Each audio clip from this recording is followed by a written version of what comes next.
دموع وحسرة. جماهير العراق في كندا وأمريكا تودع كأس العالم بمشاهد مؤثرة.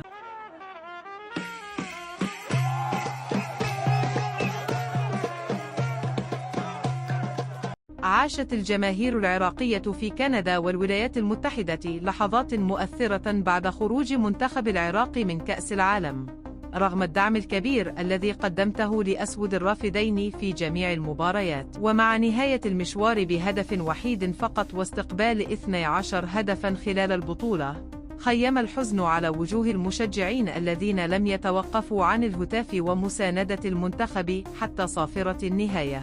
وشهدت مدينة تورونتو الكندية حضوراً جماهيرياً عراقياً لافتاً، حيث امتلأت أماكن التجمع بالأعلام والهتافات، قبل أن تتحول الأجواء إلى دموع وتصفيق للاعبين تقديراً لجهودهم.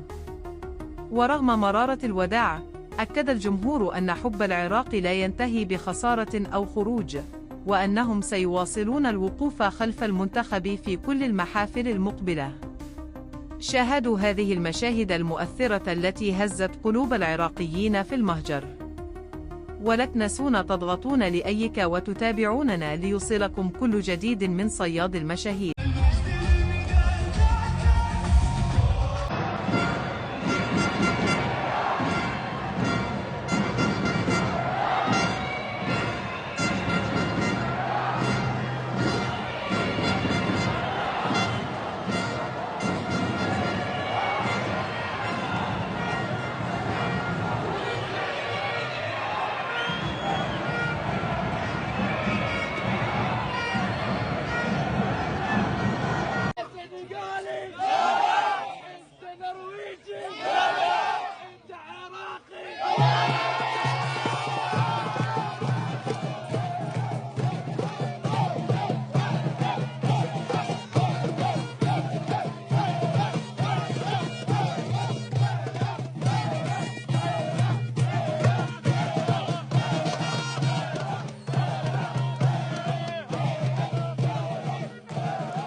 Animated words and actions from Lev Kastorski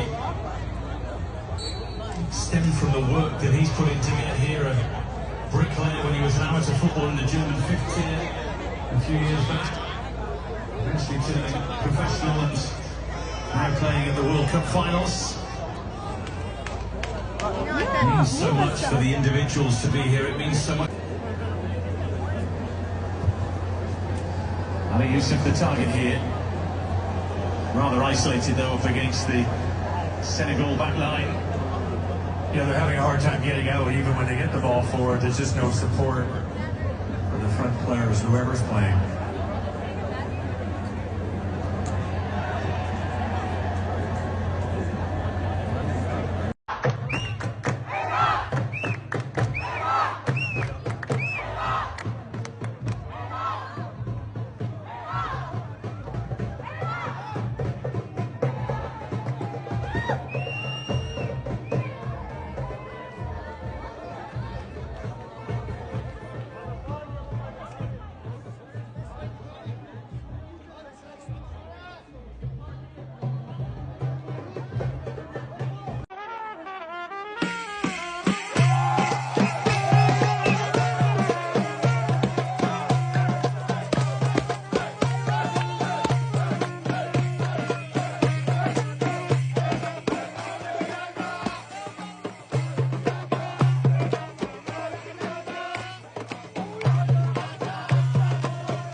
لقيتهم يا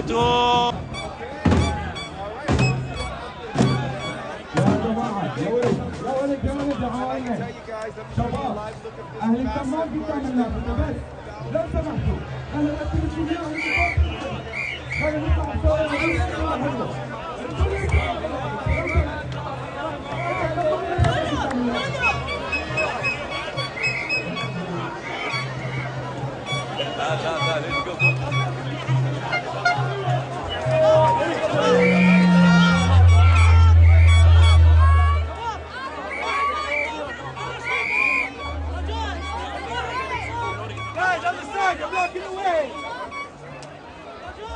يحول لي على الاغاني العراقيه يا ولي العراقيين ولي العراقيين ولي الشده